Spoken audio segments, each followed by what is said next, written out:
देखिए ज़मीर हैदर साहब, जो हकीकत होती है ना वो खुल के बयान होती है, और अब वो वक्त आ गया है। ये वही दोनों जमातें हैं जो 4 साल पहले भी नहीं बल्कि 3 साल पहले तक एक दूसरे को डाकू, चोर, लुटेरा और मोदी का यार और गद्दार और पता नहीं अली बाबा 40 चोर पेट फाड़ना था, और एक दूसरे कह रहे हैं ये मुल्क को लूट के खाएंगे। अब ये एक दूसरे की हकीकत बोल रहे हैं। और मियां साहबान का तो ट्रैक रिकॉर्ड है, क्योंकि जब ये आपको पता है ये ताकत के नशे में होते में, जब इनके पास इख्तिदार होता है तो ये गले पड़ते हैं, और पीर पगाड़ों से सियाना सियासतदान कौन होगा जिन्होंने ये कहा था, और जब ये कमज़ोर होते हैं पाँव पड़ते हैं। इन्होंने देखा कि पीपल्स पार्टी को भी इस्तेमाल कर लिया, बाकियों को भी इस्तेमाल कर लिया। अब पीपल्स पार्टी को भी पता चल गया कि जो हकीकत थी वो हकीकत सामने आ रही है। और ये आपको अगर वो शॉट चला दे ना जो लाड़काना पे मरियम बीबी ने कहा था, हाँ हाँ हाँ हाँ लड़ाई हो गई, लड़ाई हो गई, देखिए एंड यही होना था। जबकि मुस्लिम लीग नून का ट्रैक रिकॉर्ड ये है कि उन्होंने हमेशा सियासत जो की है मुफाद परस्ती की बुनियाद पर की है, अपॉर्चुनिस्टिक पॉलिटिक्स की है, उन्होंने हमेशा शॉर्टकट इस्तेमाल किए हैं। और ज़मीर हैदर साहब आपसे बेहतर इस्लामाबाद में, आप कैपिटल में बैठते हैं, इन लोगों की तो सियासत जहां से चली थी क्या था वो, आज ये बड़े नजरियाती बनते हैं, आज हमारी अफवाज पाकिस्तान के सिपा सलार के मुतालिक बातें करते हैं, और तरह तरह की ये आप इनकी गुफ्तगू सुन लें। ये वही हैं जिन्होंने कहा था इस्लामाबाद में खड़े होकर के हम ज़िया-उल हक कमीशन को पूरा करेंगे, और ज़िया-उल हक कहते थे ये हमारी रूहानी औलाद है। और उसके बाद क्या हुआ, उसके बाद जितना इन्होंने इख्तिदार इंजॉय करना था, लोगों को इस्तेमाल करना था, ब्रीफ केसों की सियासत हो, लोगों के ज़मीर खरीदने की सियासत हो, और उसके बाद चूंकि ये माफिया की तरह ऑपरेट करते हैं, इन्होंने जब देखा कि कुछ अगर रिक्वेस्ट से नहीं माना, फैसला अगर खिलाफ आ गया तो अदालतों पे हमले कर दिए, लोगों ने जाने आप बाथरूम में जाकर बचाई जजेस ने। इसी तरह आपको यह भी याद होगा कि टेप रिकॉर्डर है वो जहां पे कहा जा रहा था कि जरदारी साहब को पूरी सजा दो, अल्टीमेटली ये होना था। मेरे ख्याल में ये थोड़ा सा लेट हुआ है। उसकी रीजन ये है कि ये था तो सिर्फ और सिर्फ प्राइम मिनिस्टर इमरान खान को ब्लैकमेल करने के लिए बनाया गया था, उनको थ्रेट देने के लिए बनाया गया था, उनसे डील लेने के लिए बनाया गया था, उनसे एनआरओ लेने के लिए बनाया गया था। तो खान साहब ने क्या कहा, उन्होंने कहा हुकूमत बहुत छोटी सी चीज है, जान भी चली जाए पीछे नहीं हटूंगा। तो ये कोई मेरे लिए तो कम से कम ये अचंभे की बात नहीं है। अभी आने वाले दिनों में देखेंगे आप, अभी ये जो कह रहे हैं एक दूसरे को सिलेक्टेड है, वो कह रहे हैं जी कि ये माफी मांगे। अभी आज आपने सुन लिया हलवा खाने वाली और दूसरे वाली, शौकत बसरा तो साहब, ये तो हकीकत है और हकीकत चुप। शौकत बसरा साहब, मैं उस वक्त भी पूछता था पीपल्स पार्टी के दोस्तों से कि कौन सी ऐसी चीज आपको नजर आई थी पीएमएलएन की क़यादत में जहां पे आपने उनको यह समझ लिया था कि वो नजरियाती हो गए? क्योंकि आप भी एक टाइम पे हिस्सा रहे हैं पीपल्स पार्टी का, तो मतलब पीपल्स पार्टी में तो बड़े समझदार और समझबूझ वाले सियासतदान मौजूद हैं। देखिए जी, मैंने पीपल्स पार्टी में बड़ा सर्व किया है, मैं इसको समझता हूं, लेकिन मैं फिर कह रहा हूं ये दोनों की मजबूरियां थी, सबकी मजबूरियां थी। खान साहब एनआरओ नहीं दे रहे थे, ना देंगे। खान साहब को इन्होंने प्रेशर डालने की कोशिश की, 10 जमातें, 11 जमातें, 20 जमातें, हुआ क्या? टेंट एंड फिश, रिजल्ट क्या निकला? और अभी भी मैं आपको अर्ज करूं कि ये जो आप कह रहे हैं कि मियां साहबान का और इनका अंदर से इनको सारे हालात का अंदाजा था पीपल्स पार्टी को। मेरी नजर में ये बहुत देर इत्तेहाद चल गया है, इतना भी नहीं चलना चाहिए था। अगर आप अंदर की जो इनकी प्रोग्राम होती थी, इनकी मीटिंग वगैरह, आहिस्ता आहिस्ता उसका रिकॉर्ड सामने आएगा ज़मीर साहब। एंड ऑफ द डे यही होता है।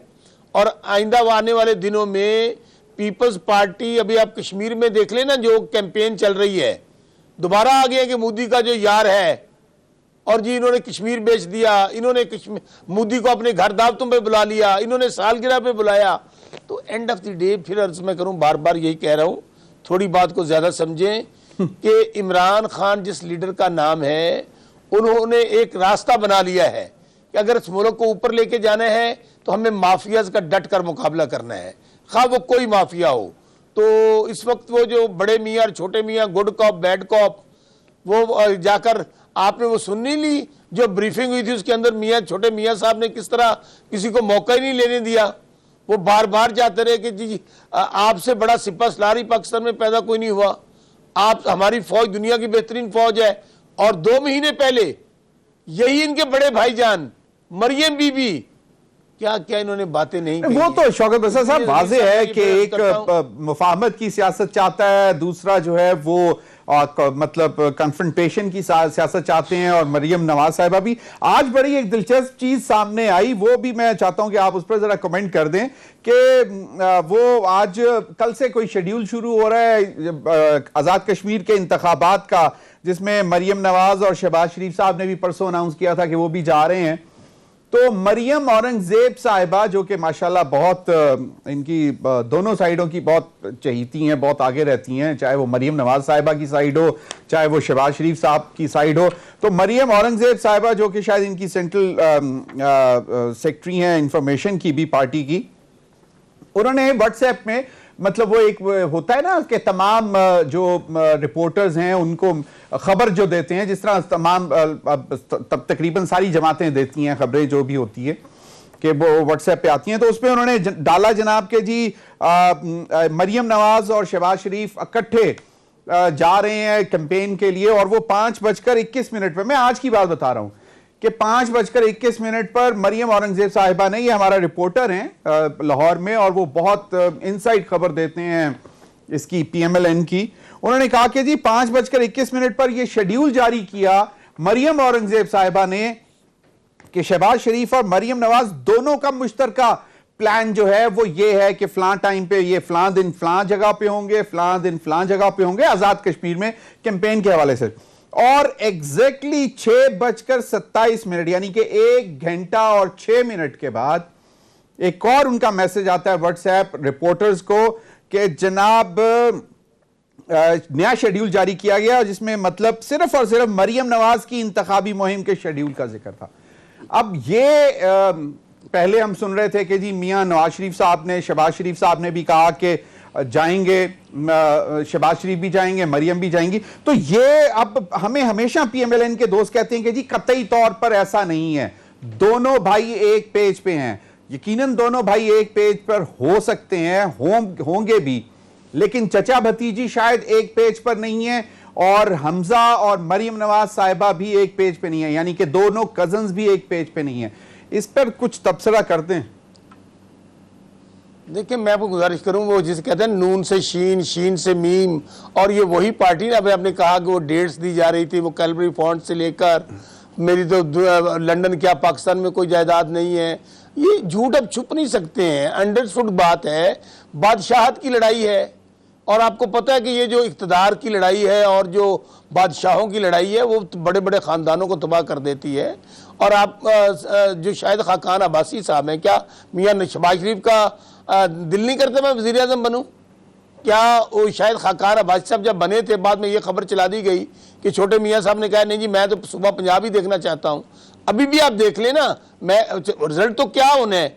मरियम बीबी कहती हैं कि नहीं जी हम पीपल्स पार्टी के साथ मिलकर कभी अदम एतमाद नहीं लाएंगे पंजाब में। वो ये समझती है कि अगर कामयाब हो गई, जिसका कोई चांस नहीं है, लेकिन इसके बावजूद इतनी डरी हुई हैं कि अगर कामयाब हो जाती है तो चीफ मिनिस्टर कौन होगा? हमजा शहबाज। तो इसलिए ये, अच्छा ऊपर भी वो कहते हैं कि आए जी यहाँ पे लेके आए तहरीक अदम एतमाद। तो सूरत हाल तो बिल्कुल क्लैरिटी के साथ है।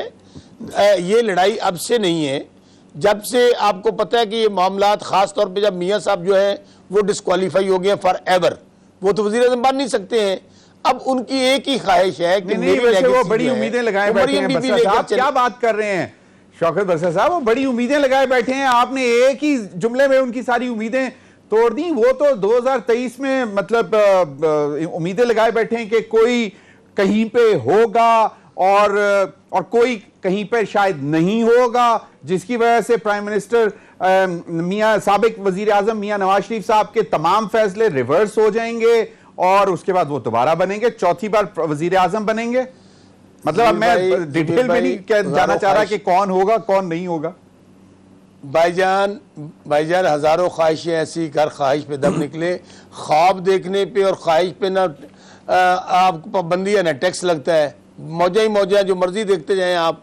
यही ये कहते थे कि हम अभी आप देखें ना जो गिलगित बल्तिस्तान में क्या हो रहा था, धड़ाधड़ जी हम हुकूमत बनाएंगे, एंड ऑफ द डे क्या हुआ? हम स्वीप कर रहे हैं, दोनों पार्टी ने एक की 2 सीटें, एक की 1 सीट है।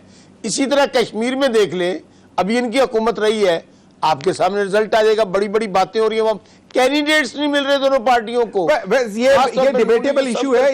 इस पर शौकत बसर साहब